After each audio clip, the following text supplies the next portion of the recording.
Hey guys, what is up? It is the Fast Break Report here, bringing you guys another vlog. So, I just got back from my APA regional tournament in Newburgh, and I ended up losing. I went 2-1.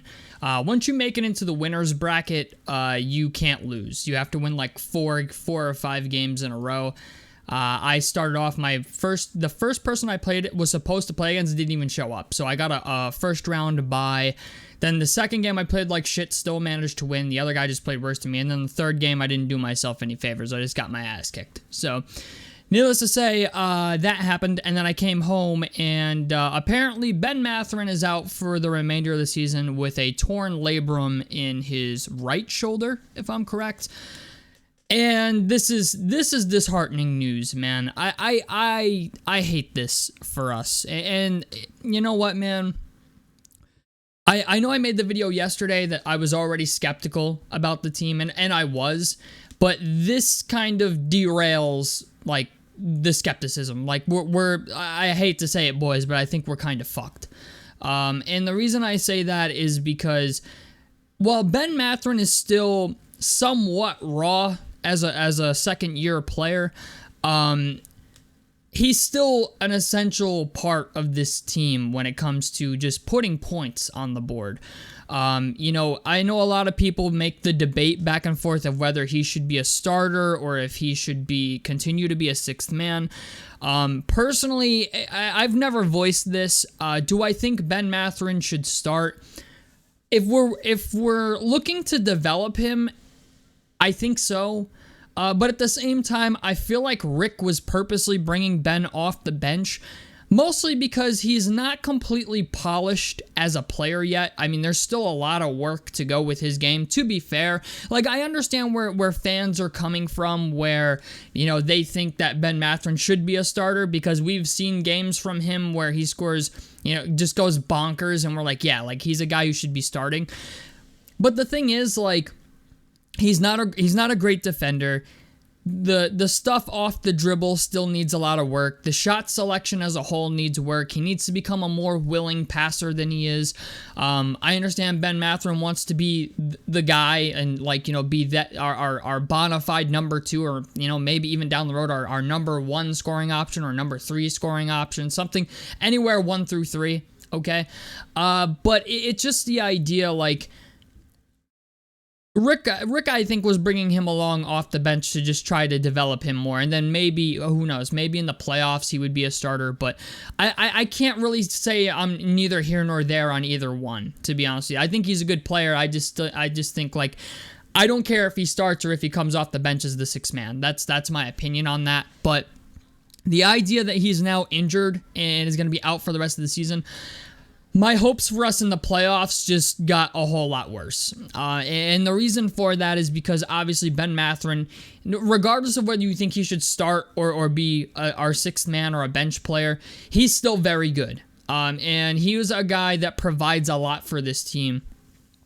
And, you know, even if it is sometimes not great, you know, sometimes you don't know if you're going to get 4 of 11 Benn Mathurin who, you know, does knuckleheaded stuff, or you're going to get Benn Mathurin who comes out like he's, you know, playing LeBron James and decides he's going to go off for 25, right? Because he's feeling some type of way that day. But what I really missed the most about this, and I think this is the thing I hate the most about this is another year of playoff experience that Benn Mathurin is not going to get. Because we're gonna make the playoffs. Like, I'm gonna call it what it is. Like, I think we're definitely gonna, if we're not the 8th seed, we're gonna be in the fucking play-in. And unfortunately, I feel like this also affects that as well. Like, this is a team that I was expecting in the last 19 games here of the season to really go forward.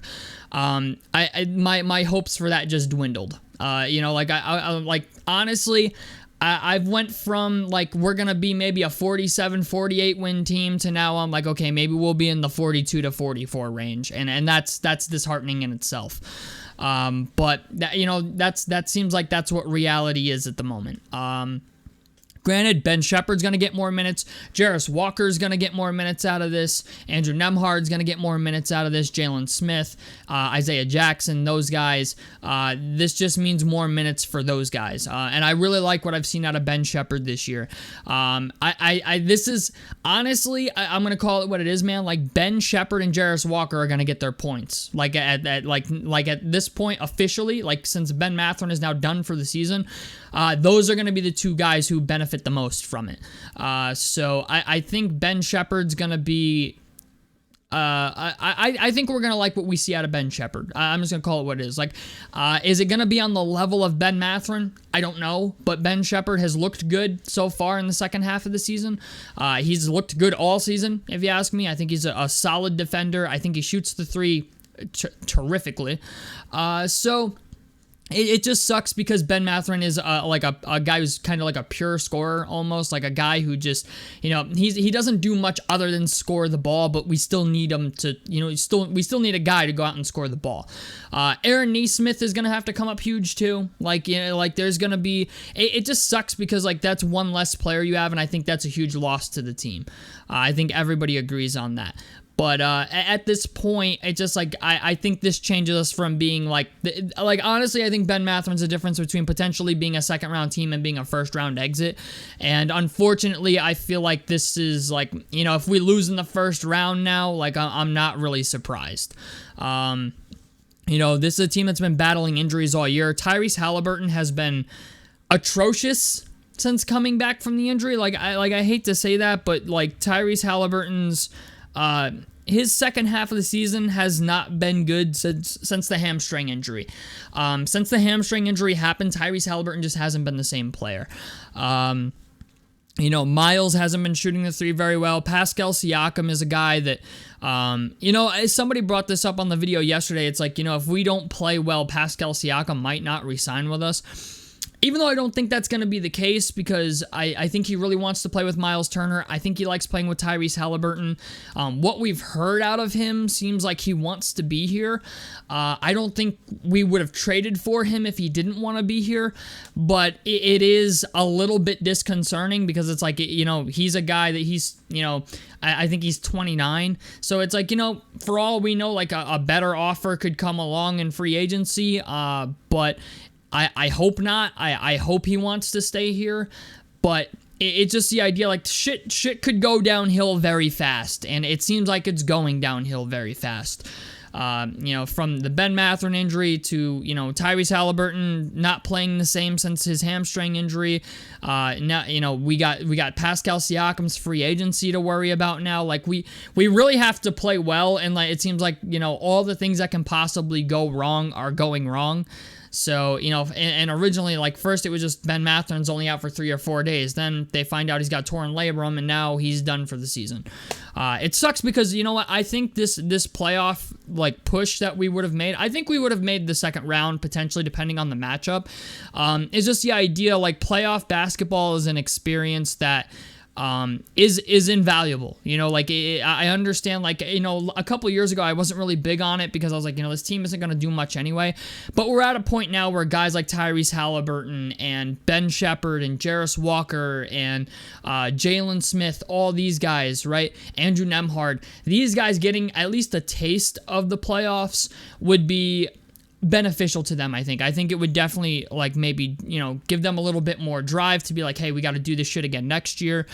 But it's unfortunate, man, because I really like Ben Mathurin. I think he has the potential to be really, really good. It sucks that, this had to happen at this time. You know what I'm saying? Unfortunately, I hate to say it, but I feel like at this point, what we got to start doing is maybe considering putting our chips in the basket of next season.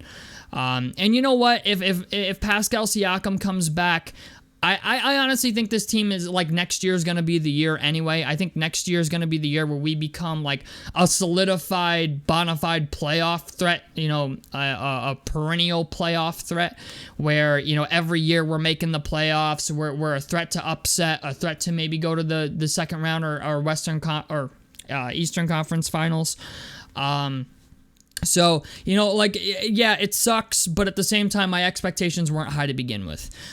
So, I don't know, man. You know what? Anything is possible. Hopefully, Aaron Nesmith, Nesmith and Shepard, I think, are going to be the two guys that are really asked to step up. Jarris Walker is going to get more minutes out of this as well. So, hopefully, Jarris Walker grows up relatively fast, because I really feel like Rick is maybe going to throw Jarris Walker to the Wolves a little bit here towards the last 19 games of the season now. Like, now that Benn Mathurin's out, I feel like, this is just my opinion, I feel like it's only right that, Rick Carl's like, okay, Jarris, you were our 8th overall pick. It's now or never, buddy.